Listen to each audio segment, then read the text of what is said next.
Amnesia, A Machine for Pigs is an indirect sequel to The Dark Descent. It takes place in the same universe and has many ties to the original, but it has its own story separate from the one in the first game. You don't need to know the story of the first game to understand this one. It takes place on New Year's Eve, 1899. Oswald Mendes, a wealthy industrialist and owner of Mendes Meat Processing Plant, wakes up with no recollection of the past, most likely years. He finds that a great machine lies within his home, and now he must descend into the darkness to save his children deep inside the core of the machine. Right after the release of The Dark Descent, Frictional Games wanted to further the franchise immediately. They found that they couldn't make the time and resources for it, so the duty was passed to the Chinese Room, the studio behind Dear Esther, another horror game. Yes, this game was not developed by Frictional Games, only published by them, but I decided to include it in the series anyways because it would be interesting to see another studio's take on Frictional's design. The game was first intended to be a mod, but upon realizing its potential, they decided to make it a full game. The game was first set to release around Halloween 2012, but it was delayed due to the pressures put on the studio. The Dark Descent was a big success and had gathered quite the community. They had big shoes to fill. However, finally, almost a year later, on September 10th, 2013, the game was released. The game had a mixed reception. Many didn't like that it was basically a walking sim. It didn't have the sanity mechanic or the oil mechanic, and the puzzles weren't nearly as challenging. Although it had great atmosphere that rivaled its predecessor, the scarce monster encounters bored many players. One area where the game received massive praise was the story itself. It's dark, disturbing, and strange. Everything a good horror story should be. It raises a moral question while reflecting on the 20th century shocks, possibly the darkest time in human history. The first thing we see is this well-known quote from Samuel Johnson. Meanwhile, you can hear the droning music build. Then you hear this. Daddy, please don't kill me. Then you watch the machine power up as this haunting track plays. The score for this game is phenomenal, and I'm gonna talk about it later. It's composed by Jessica Curry, great composer. After that intro, Mendes wakes up in his bed after hearing his sons call to him. You catch a glimpse of someone leaving as you struggle to wake up. Mendes falls from his bed and title screen appears. Now you wake up for real. You're still a little groggy. In here, the atmosphere is quite reminiscent of the beginning of The Dark Descent. You find your first note. It seems the note was written by Mendes. He has a strange illness, which has brought some crazy dreams. He hears his children play, but it only frightens him. When you leave the bedroom, you hear the children again. Daddy, find us!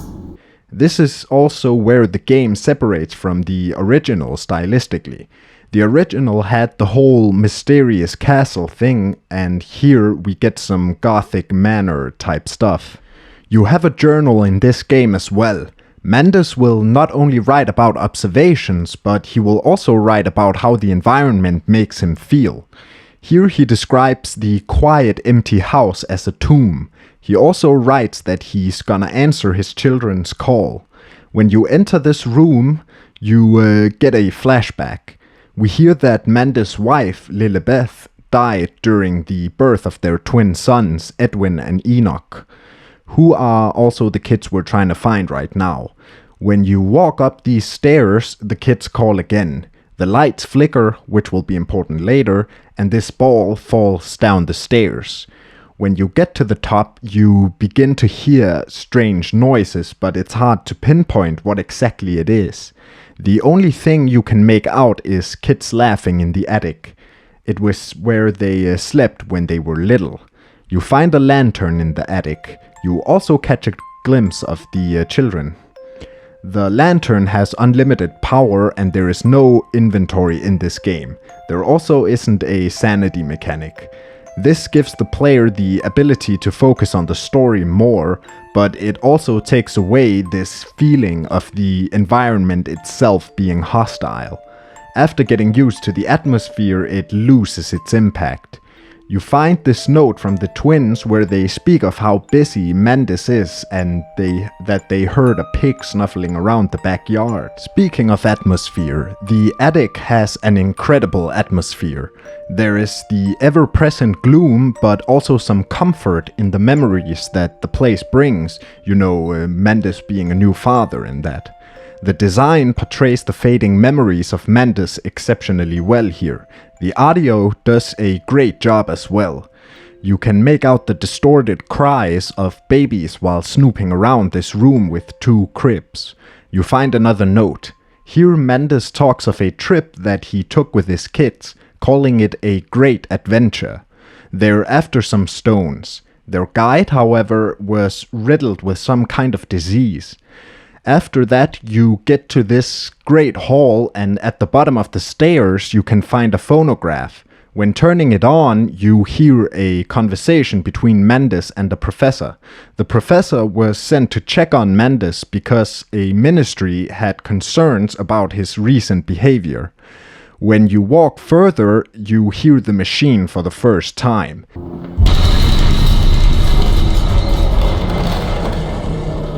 It's a brain-rattling noise that shakes the whole house. It's starting up. While exploring the hallways behind the room, you find this study, where you hear a phone ring. You pick up. The voice, which sounds strangely like Mendes, asks him for help. Then Mendes writes about a secret place where he used to watch his wife bathe. He suspects his kids have hidden there. In the desk you can find a note where you can see Mendes' obsession with the new machines of the age. They don't get tired and he doesn't have to pay them. However, he ends up ruining his credit by constantly investing in these expensive machines. He writes of how much he misses Lilibeth as well. Now to find this secret place, you just have to push this rifle up on the wall and the wall opens. You enter these cramped corridors where you can see through the paintings. When you look back into the office, you can see a pig mask that wasn't there before. This mask will appear in random places throughout the game. After going through the corridor, you can enter the next part of the manor. This part looks very similar to the previous. While descending the stairs, you hear the kids as well as the machine, and Mendes writes about how he feels connected to the caller, who is actually called the engineer.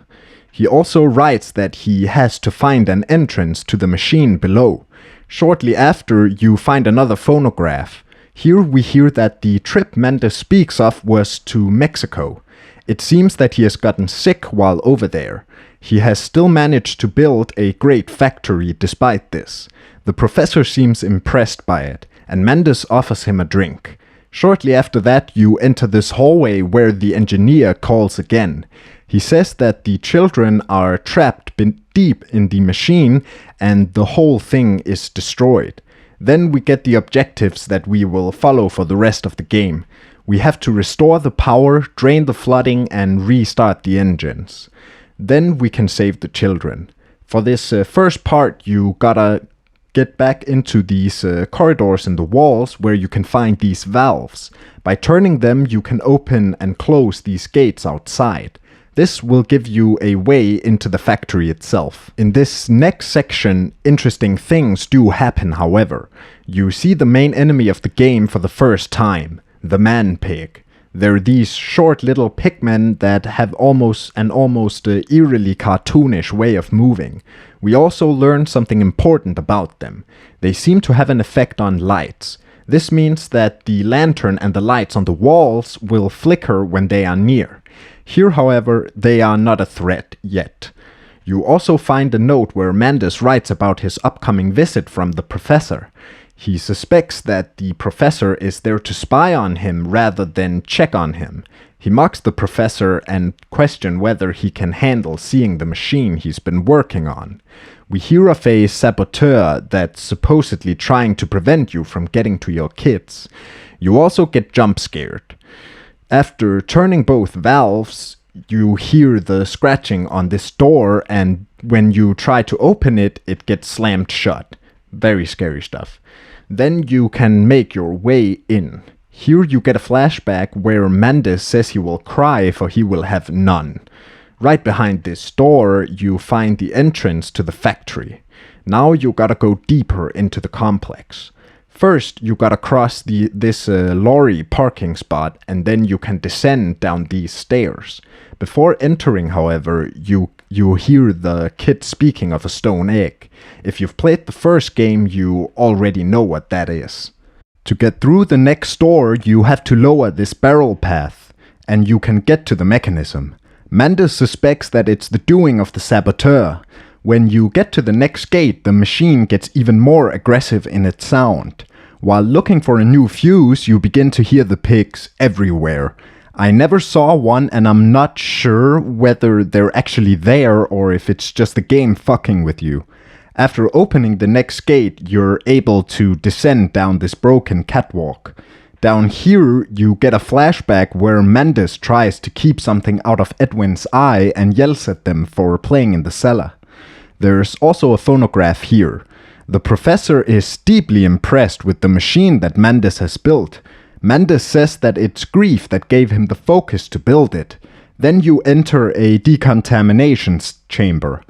You'll be going through quite a few of these. They are insanely anxiety-inducing, because you are held in place and the process itself is quite loud.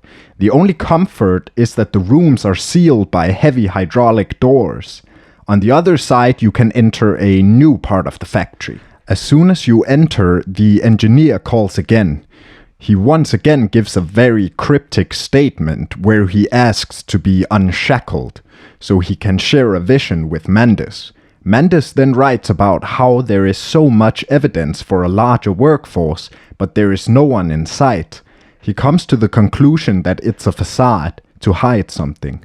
After that, you find this note that asks what the pigs would do if they were spliced with humans.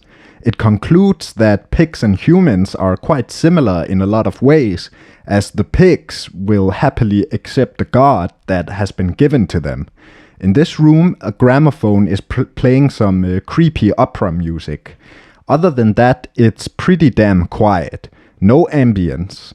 You can find another note where Mendes casually roasts America and speaks of how civilizations are built on their history and asks what palaces might be buried below. As you cross this bridge to another building, you find a third note. This note reports on the creation of the pigmen. They get mildly drugged and they play music for them. This means that they won't panic, so the machine can do its work uninterrupted. The next building is a truck station and storage. Here you find a cart with a bunch of dead pigs. Despite being for vehicles, Mendes remarks that the substance in this container isn't petrol. Here you can get out through a window where you'll find a lorry. On it, you can find a note from a delivery driver that writes about how unreliable the trucks are. You can also find a note which tackles the question, imagine if a machine could think like a man. Mendes writes about that the machine should be nothing short of a god and be high above humanity, since his thoughts on humanity aren't exactly nice. He compares them to pigs. That's something he does quite often. The double meaning of the word pig in the title isn't exactly hidden. To progress from this area, you have to take a petrol box, fill it, and put it in the lorry. While you're filling it, the game starts playing with your senses again. You hear things and see shadows. When you start the lorry, it will jolt back a bit so you can go through the gate on the other side. It leads to a cemetery. From here, you can enter a chapel. In here, Mendes recalls Lilibeth's funeral.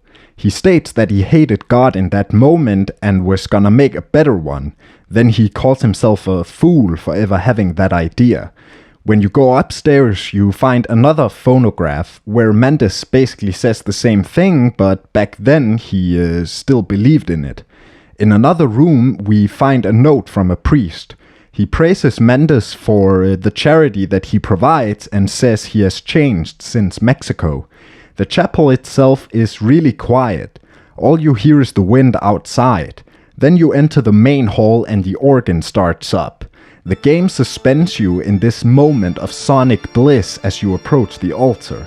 When you get to the crucifix, you see that there's a pig on it. It's in these really powerful atmospheric moments that this game really finds its character. To get through here, you gotta find a candlestick to activate this mechanism. Now the engine in one of the rooms turn on. Upon pulling this lever, the floor opens up. You descend into this dark cellar with a bunch of cages. The creaking pipes are quickly replaced with the snuffling of pigs. A dark ambient track breaks the silence again. The pipes echo through the dark room. We find a note from one of the prisoners in the cages. It seems that the pigmen were the ones guarding the prisoners. Upon descending these stairs, you catch a full glimpse of a man-pig as it runs across the archway. Once again you hear snuffling and your lantern flickers. You pray that the game is simply playing tricks again, but no. This is your first real encounter with the pigmen.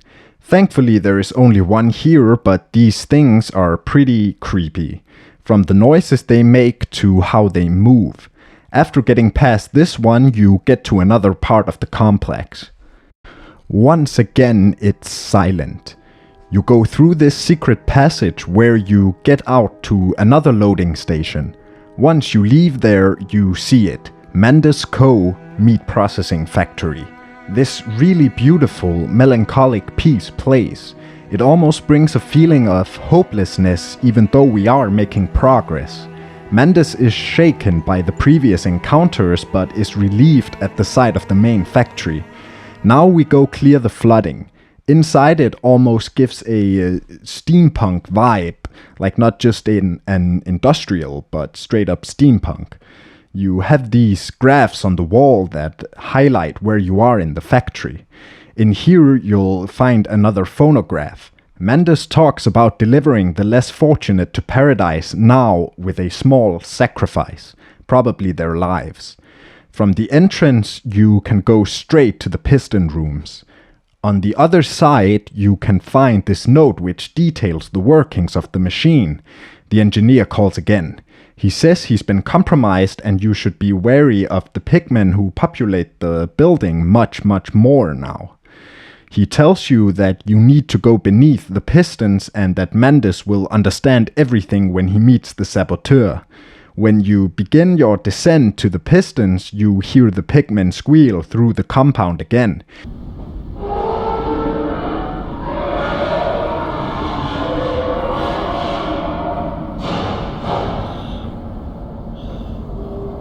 You can clearly hear that there is quite a number of pigmen in this complex. First, you gotta start the pistons. You do that by putting coal into these engines and starting them. Throughout this whole section, you can hear many screeches from the pigmen. This helps the feeling that you are now in their territory and they are everywhere. After lighting the fires, you can enter the piston control room to turn them on. This, however, causes the lights to burst and you are left in complete darkness with the rhythmic banging of the pistons. And what do you know, the pigmen are here. One thing I noticed here is how the pigmen will just randomly let out a mighty squeal that scared the shit out of me every time. To progress from here, you gotta get down on this conveyor belt. Down here we find a very revealing note. Here Mendes writes about receiving the body of a grunt from Brennenburg. This is what gives him the idea to reshape bodies for specific tasks around the factory. He also refers to his great uncle, who is Daniel from the first game. By the end of the belt you can find this lift that you can use to go further into the bowels of this machine. However, in true horror fashion, the lift breaks and you plummet down and smack into the bottom. It seems the saboteur is fighting back. Upon waking up, The engineer calls. He bestows the urgency of the flooding upon Mendes. The waters rise and the twins are in danger. Now you see where you are. It appears to be some kind of lab. It's very dark with a slight blue-greenish tinge. You can find a note on the desk. Here we see the creation of a chemical called Compound X. It's what causes the fusion between the pigs and the human's tissue. Here we see the return of the Brennenberg Vitae, further tying this game to the Dark Descent. What we are most interested in, however, is the fact that it can weaken and destroy metal. This is because we need to get through this door, but there's a padlock. In here, you can make the compound in this chemical mixer. To do that, you have to retrieve a cylinder of the two ingredients. They're located in these two tunnels. When you going into after the first, you have a close encounter with this pigman. The atmosphere is very cold and sterile. Not only do you have the lab design, but it's coated in this faint dark bluish fog. In here you can find a very graphic first-hand account of the transformation phase. Now you just gotta pick up the cylinder and put it in here and send it back to the mixer. However, upon leaving, the pigman from earlier gives chase and you gotta hurry back. Thankfully the door slams and locks behind you. When you go to put the first cylinder in the machine, you get a flashback from Mendes' horrifying experiments. Now you can go for the next ingredient. You get into another room with cages where the game pulls out the old paranoia tricks to full effect. The note in here shows how Mendes views the people that he experiments on as subhuman, calling them imbeciles and the sorriest specimen of humanity. Then he starts referring to them as his children and he says that he has children again, which seems a little out of left field considering that we are currently looking for the kids. Did Mendes put them in there? Atop these stairs, you get a flashback. Mendes is verbally abusing some of the delivery people. I think this is the Vitae since they come from Prussia. In the next room over, you encounter another enemy. The thing grunts and pitter-patters through the darkness of the storage. I actually got spotted, but as soon as I ran down the stairs and the phone started ringing again, it just gave up. The engineer says you have to find a new way down since the lift broke. He also says that great evils lurk in these corridors. A note on the floor reveals how Mendes can revive his subjects with Compound X. He needs them to drown in it because pre-mortem damage remains after revival.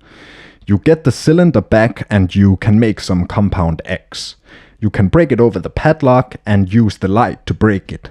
Behind the door, you can jump into the sewers. Now we've reached the halfway point, roughly. So far the gameplay has definitely been lackluster. It really is just a walking sim with some hide-and-seek sections. Naturally, the puzzles can really amp up the gameplay, but they are lackluster as well. So far they've been incredibly easy, but the atmosphere is really fucking good. It's similar to the Dark Descent, but it sets itself apart with the old machinery and the sounds that it makes. It just feels evil. The whole complex just feels evil. The pigmen are also great. Everything from how they sound to how they move. They're pretty scary, but they lack variety. I know there are different types for different areas, but you don't really notice it while playing the game.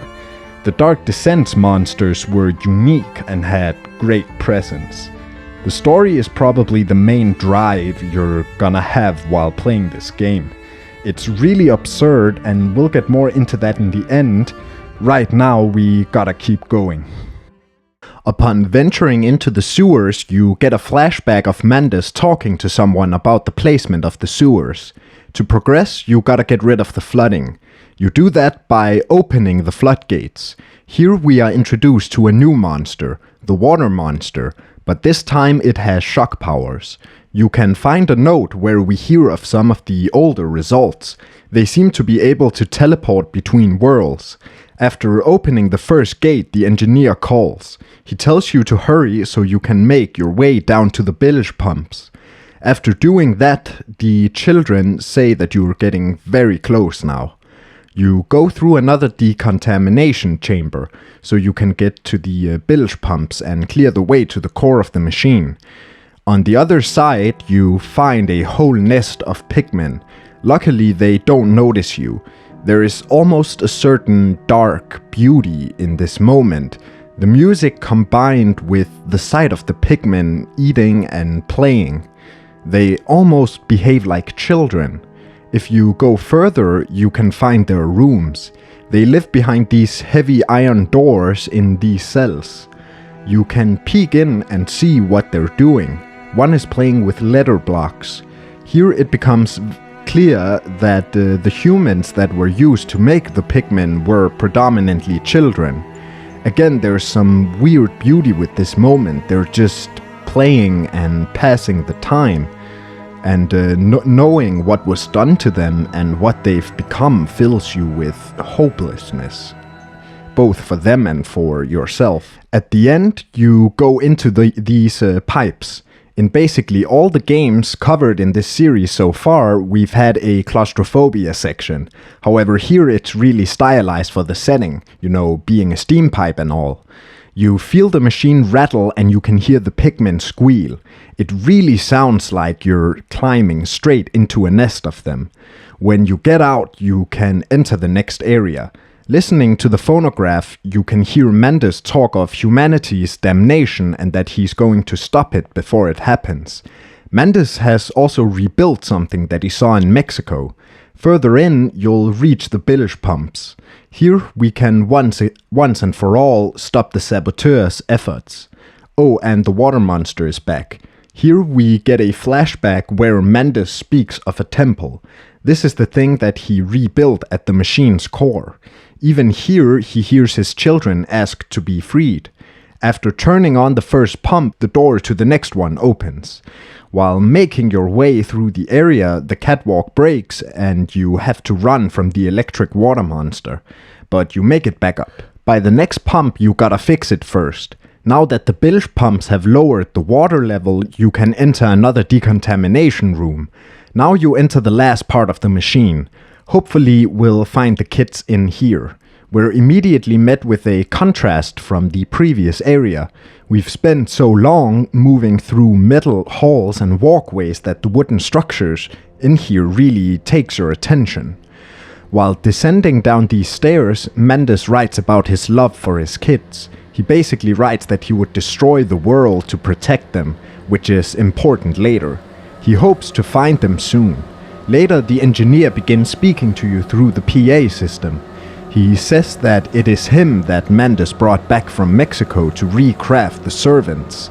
At the bottom of the stairs, you go down in this elevator. The music crescendos as you watch the big cold metal structures pierce the darkness. This moment gave me chills, knowing that you are descending into the very heart of the machine, knowing that your journey is about to conclude. Even Mendes is horrified when he sees the place. It's so cold and void of life. When you enter the control room, which is a clear reference to something, you hear Mendes talking to his wife, saying how he tried so hard to uphold his promise to protect Edwin and Enoch. First, you gotta go to the rod control room to activate the controls. In here, you find a phonograph where the professor asks if it's humane and pain-free. Mendes then goes on a tangent about how pretentious it is to define humane by the level of suffering when so many people suffer every day. You gotta make sure that a rod sticks into each of these receivers. After doing that, you can return to the control room. As you make your way back, the music gets tense as you hear the machine. You didn't notice until now how silent it had been the whole time you've been in here. You hear the children call to you one final time as you turn on the machine fully. The force of its awakening knocks you out. The engineer reveals that he is the machine itself. It's sentient. It also reveals that Mantis was used and the kids aren't there. As Mantis opens his eyes, Edwin and Enoch are standing in front of him. Mantis apologizes and they rip out their own hearts. Here it's pretty clear that we've been chasing ghosts this whole game, and the machine has tricked you into reactivating it.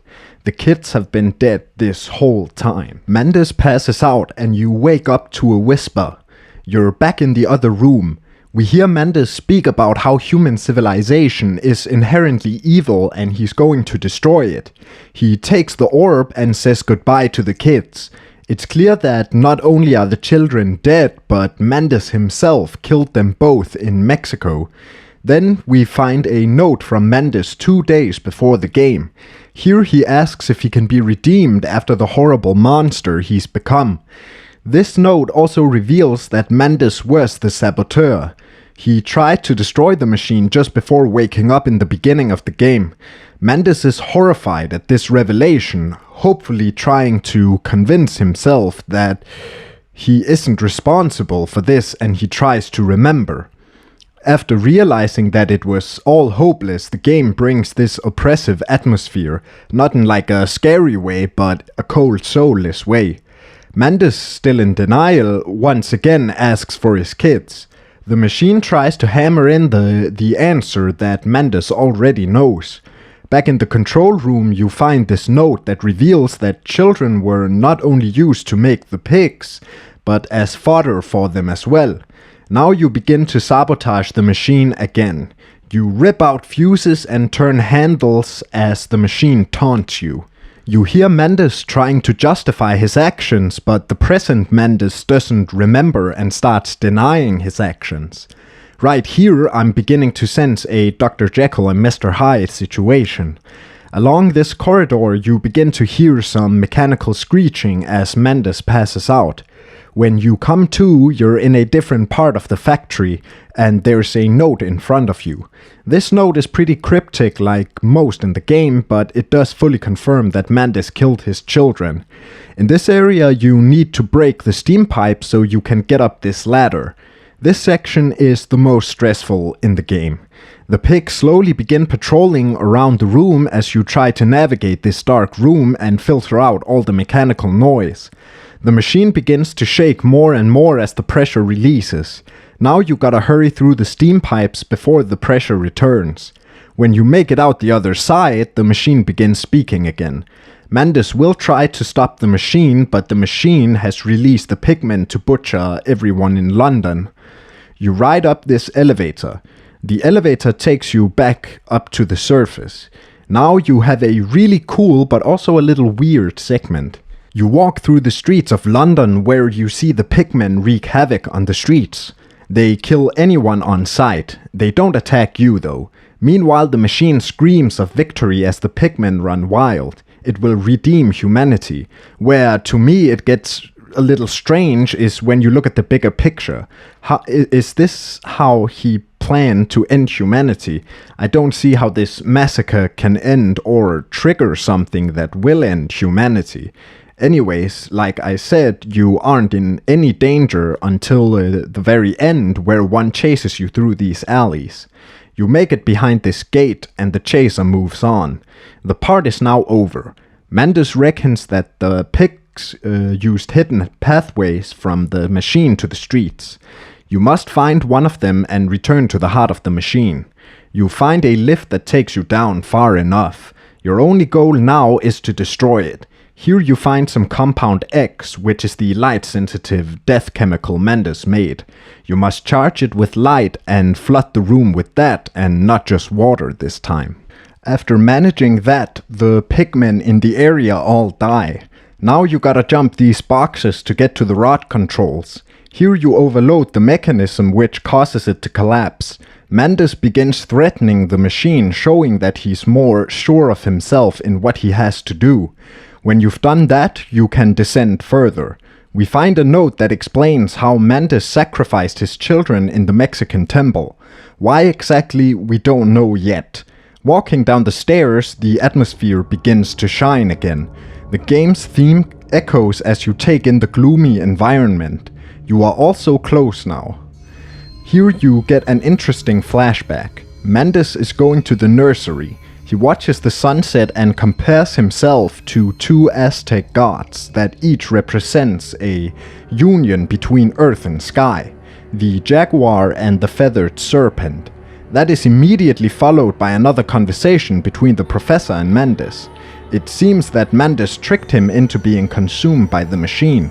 Right after that, you get to a catwalk where you can see blood flow through this trench thing. The game presents its themes in the environmental design. We'll get more into detail with that in the end. When you get to the nursery, the twins are standing in front of you. Once again, they tear out their hearts and the screen goes black. When you come to, you're walking down the bloodstream. You get another monologue from Mantis. He says he will take mankind home. It's been pretty obvious this entire time that Mantis sees himself as a Jesus figure. The stream leads you to a lake of blood and bodies, seemingly in the abyss. A single elevator stands in the middle. You enter it and descend even further, now to the heart of the factory. On the ride down, the machine tries to convince Mantis to reconsider again. He reveals that the machine seems to be part of Mantis that got separated when he encountered the orb and ended up in the machine, which is what gave it sentience. At the bottom, you come to a new area of the factory. You find a note where Mantis finally decides to try and sabotage the machine.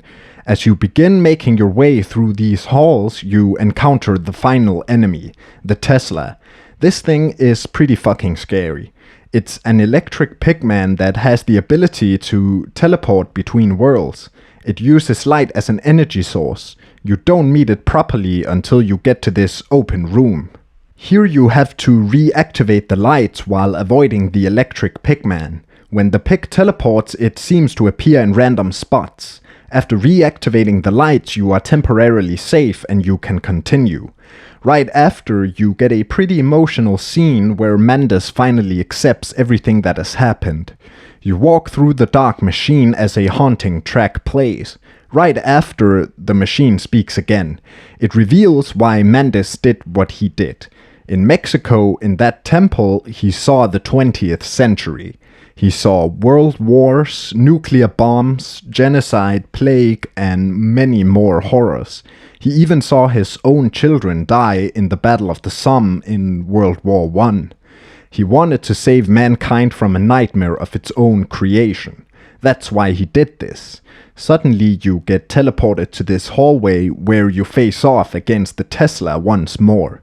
All you have to do here is avoid it. Don't forget it will teleport to seemingly random spots. After a while you find out it's scripted and the whole "where will it appear now" fright goes away. After being teleported again, you get to this core thing. Here you gotta make your way around and activate these energy rods. As you do so, the machine begins to slowly realize that it's doomed. Mantis will destroy it. As the heart in the core overcharges, the screen goes white. Then my game crashed, but I got back in and then it worked fine and I was able to move on. You come to by this catwalk. As you begin walking, the machine begins begging you to stop. It sort of recaps the whole vision of the future thing. Eventually you get to the final door. A crescendo rises in the soundtrack, and as the temple at the core is unveiled, it abruptly stops and you hear the twins whisper for you. What follows is honestly some of the best voice acting I think I've ever heard, paired with a great score. Just listen to this.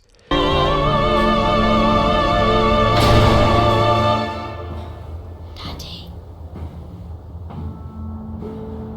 I have stood knee-deep in mud and bone and filled my lungs with mustard gas.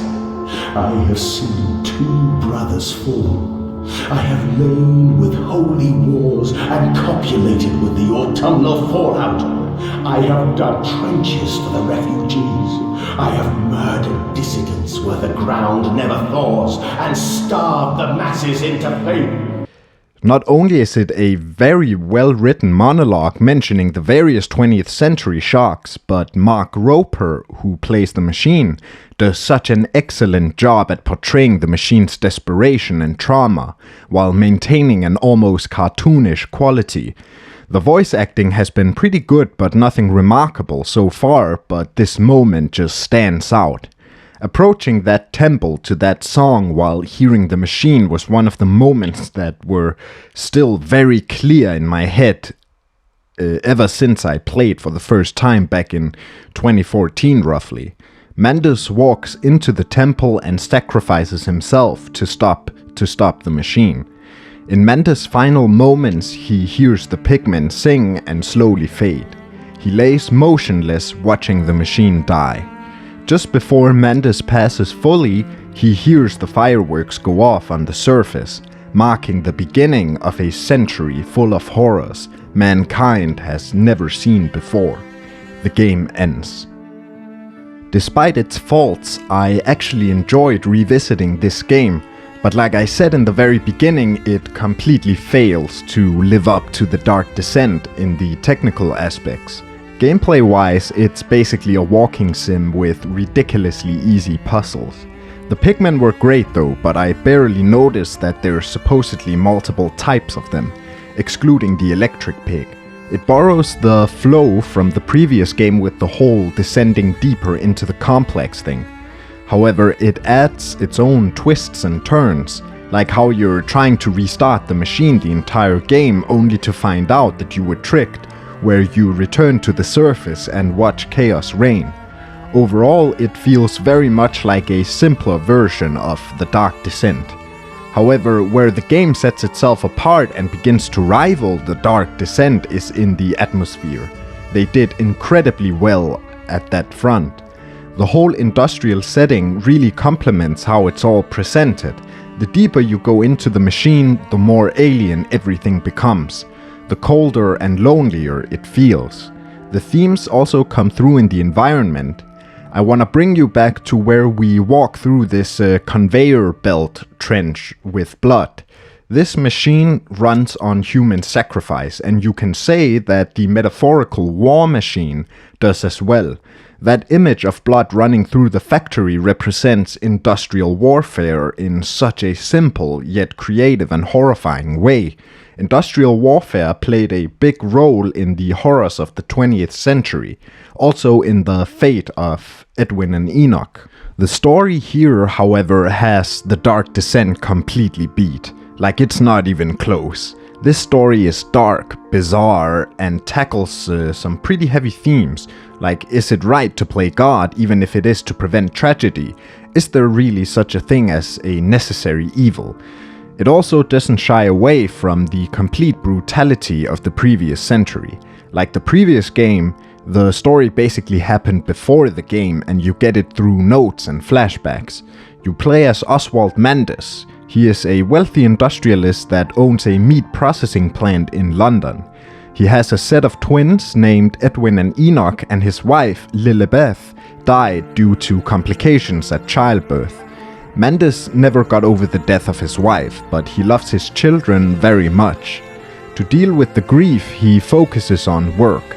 He begins spending his entire fortune on new machines to improve the efficiency and conditions of the factory. This, however, leaves him in financial ruins. But he has a plan. Mandes' great uncle Daniel, the protagonist of the first game, has left him with notes on the orbs and some vitae. Mandes finds out that an orb is possibly located in an Aztec temple in Mexico. He goes there with his children. He finds the temple and the orb, but as he touches it, the vacay truly gets cray-cray. Mandes gets a brief glimpse of the nightmares of the coming century. Not only that, but he watches his children die a horrible death during the Battle of the Somme. Completely horrified by what he's witnessed and desperate to save his children, he sees no other option but to mercy kill them. He sacrifices them on the altar of the temple. When Mandes returns, he grows ill from something mysterious. He begins having nightmares of a great machine. This combined with the guilt of killing his kids gave him an obsession with stopping the coming century. To do that, he would build a machine that runs solely on, well, humans. Not only that, but by somehow splitting his soul, he was able to make it part of the core of the machine, and that means that the machine could operate on its own, but it also made it sentient. Mendes eventually realizes that someone as unimportant as him can't change the future, and this product will only make everything worse. He tries to sabotage the machine, and then he tries to kill himself but is unsuccessful.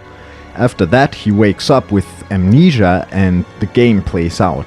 Mendes is tricked into restarting the machine, but upon realizing what he has done, destroys it and sacrifices himself to kill it once and for all. This story was fantastic in my opinion. It's weird and dark.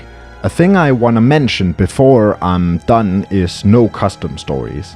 The first game was able to maintain a long lifespan because of this feature.